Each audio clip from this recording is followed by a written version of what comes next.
Welcome to another vlog. మా లూసిని చూసారా ఎంత చక్కగా ఆడుకుంటుందో అమ్మతో. రోజంతా అమ్మతో ఆడుకొని నైట్ కూడా అమ్మ పక్కనే పడుకొని హాయిగా పడుకుంటుంది చిన్న పిల్లలాగా. అఫ్కోర్స్ అది చిన్న పిల్ల అనుకోండి. సో లూసీది ఇలా ఉంటే ఈరోజు మా మీచూకి ఒక పెద్ద గాయమైంది. మీచూకే కాదు, అది మాకు కూడా చాలా పెద్ద ఇన్సిడెంటే. ఎందుకంటే మేము 7 years నుంచి మీచూని ఒక చిన్న దెబ్బ కూడా తాకకుండా పెంచుకున్నాం. అండ్ మీరు మీచూ బాడీ మొత్తం చూస్తే దానికి రవ్వంతా కూడా ఎక్కడ ఒక ఘాటు కానీ కట్స్ కానీ ఏముండవు. అండ్ మోస్ట్లీ మేము మీచూని చాలా రేర్గా బయటకు తీసుకెళ్తాం, అసలు బయటకే తీసుకెళ్ళాం. అది మోషన్ కానీ టాయిలెట్ కానీ అంతా దానికి ఫుల్లీ ట్రైన్డ్ అనమాట. సో ఫస్ట్ టైం ఇలా మీచూకి అయ్యేసరికి మాకు కూడా ఏం అర్థం కాలేదు, ఎలా రియాక్ట్ అవ్వాలో కూడా తెలియలేదు. అండ్ మీచూని చూస్తే అసలు కూర్చోలేక నుంచోలేక చాలా ఇబ్బంది పడిపోయింది. అన్నం కూడా తినలేదు ఆ రోజు, ఫ్రీగా మోషన్ కూడా వెళ్ళలేకపోయింది. భలే ఏడుపు వచ్చేసింది నాకైతే దాని పొజిషన్ అలా చూసేసి. దెబ్బ చూడడానికి చిన్నగానే ఉంది కానీ బట్ దాని ఇంపాక్ట్ చాలా పెద్దగా ఉంది. ఒక్క సైడ్ అంతా మీచూకి నువ్వు ఎక్కడ పట్టుకున్నా కూడా దానికి బాగా పెయిన్ వచ్చేస్తూ ఉండేది.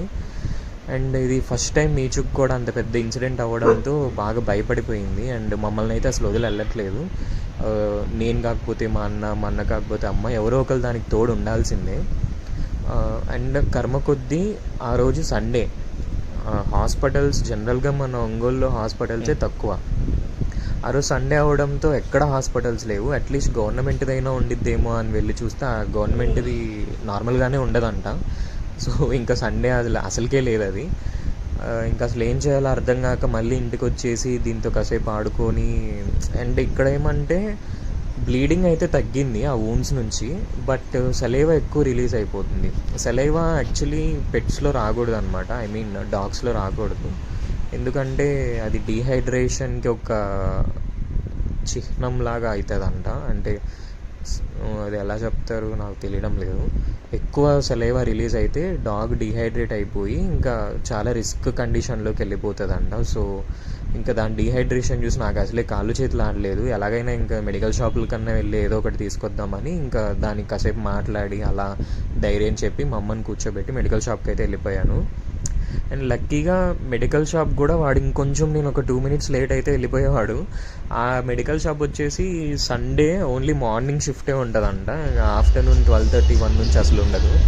సో ఇక్కడ ఈ మెడికల్ షాప్లో అంకుల్కి అయితే చూపించేసాను, ఇలా ఫోటో చేయించి వీడియో చేయించి ఇలా ఉంది కండిషను, పెయిన్కి ఇట్లా ఊన్ కూడా త్వరగా హీల్ అవ్వడానికి ఏమన్నా మెడిసిన్స్ ఇవ్వండి అంటే ఒక స్ప్రే 2 tablets ఇచ్చారు.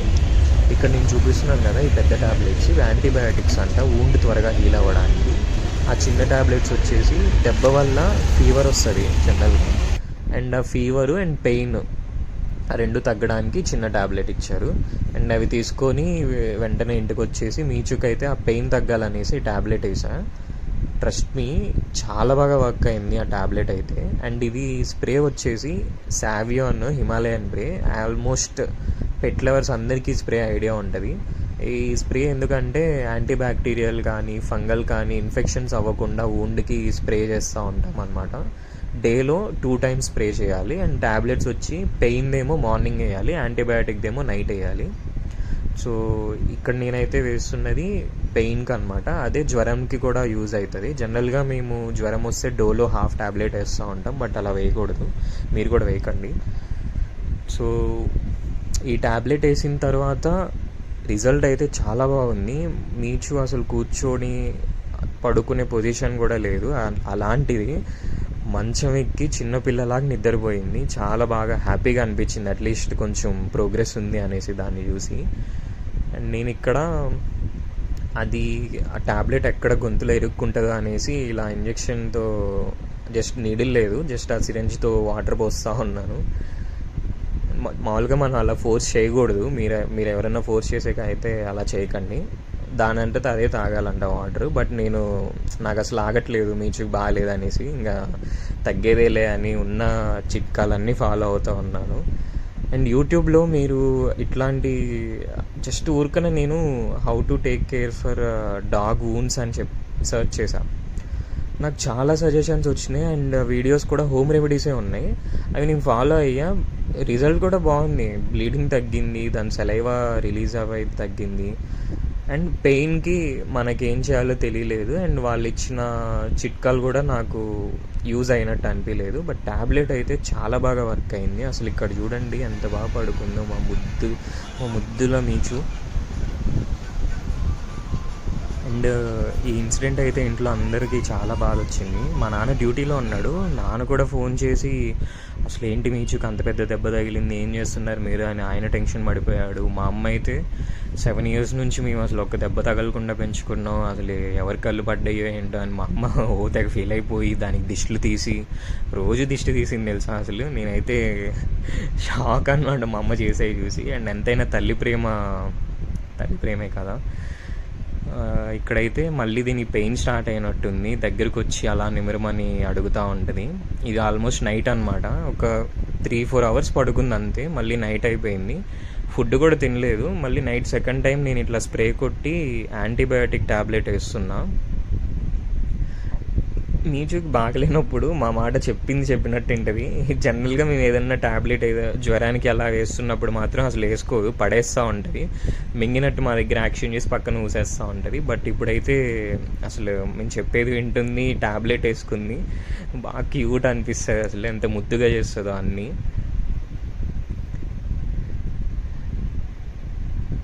నేను చెప్తున్న దానికి నువ్వు ట్యాబ్లెట్ వేసుకోకపోతే తగ్గదు అని. జనరల్గా ఈ ఎడ్జ్ నుంచి వదిలేస్తుంది కిందకి. బట్ మనం చెప్పేది విని మా అమ్మ కూడా వెనక నుంచి మాట్లాడుతుంది అనమాట, మింగాలి మీచు త్వరగా దెబ్బ తగ్గాలి అనేసి.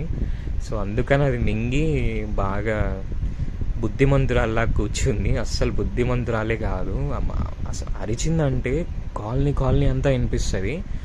ఈవెన్ పక్క కాలనీ వాళ్ళకు కూడా వినిపించవచ్చు, అంత పెద్దగా అరుస్తుంది అనమాట. మా ఫ్రెండ్స్ అందరికీ మా మీచాన అంటే ఫుల్ భయం, షివర్ అయిపోతూ ఉంటారు. అండ్ లూసీకి అయితే ఏం అర్థం కావట్లే, ఇంకా చిన్న బేబీ కదా, దానికి ఎంతసేపు ఆడుకోవడం తినడం వాటి మీదే ఉంది. అండ్ ఇది రాత్రి అసలు నిద్రపోతుంటే లేపిందనమాట నన్ను. బాగా పెయిన్ వస్తుంది అనుకుంటా. ఇంకాసేపు అలా మాట్లాడి దాంతో కొంచెం పడుకోనివ్వడానికి ట్రై చేశాను. బట్ ఆ రోజు చాలా కష్టమైపోయింది. మాటల్లో పడి చెప్పడం అయితే మర్చిపోయాను. జనరల్గా మనం వూండ్స్ తగిలితే ఏం చేస్తాం, డెటాల్తో క్లీన్ చేసి పెనిసిలిన్ పౌడర్ వేసి ఇట్లా ఏవేవో చేస్తాం కదా. సో వీటికి అస్సలు అలాంటివి చేయకూడదు. అండ్ క్లీన్ కూడా గోరువెచ్చని నీళ్ళలో కల్లుప్పు వేసి దాంతోనే జస్ట్ పైన లైట్గా క్లీన్ చేయాలంట. అది డీప్గా కూడా వెళ్ళకూడదు. సో ఇదొక ఇంపార్టెంట్ టిప్ నేనైతే మా మీచు నుంచి నేర్చుకున్నది. దీన్ని అలా బుజ్జగిచ్చి పడుకునే టైంకి తెల్లారి కూడా అయిపోయింది. ఇది ఆల్మోస్ట్ 3:30 ఆ టైంకి అనమాట, ఎర్లీ మార్నింగ్. అది అలా పడుకుంటే క్లిప్ తీశాను. అండ్ మార్నింగ్ లేచేసరికి ఇది ఊడినంతా లిక్ చేసుకొని ఇంత పెద్ద రూపాయి బిల్ అంతా చేసింది. ఇప్పుడు దీనికి ట్రీట్మెంట్ చేస్తూ ఉన్నాను. సో ఇది కూడా నేను త్వరలో పోస్ట్ చేస్తాను. Thank you for watching. Subscribe.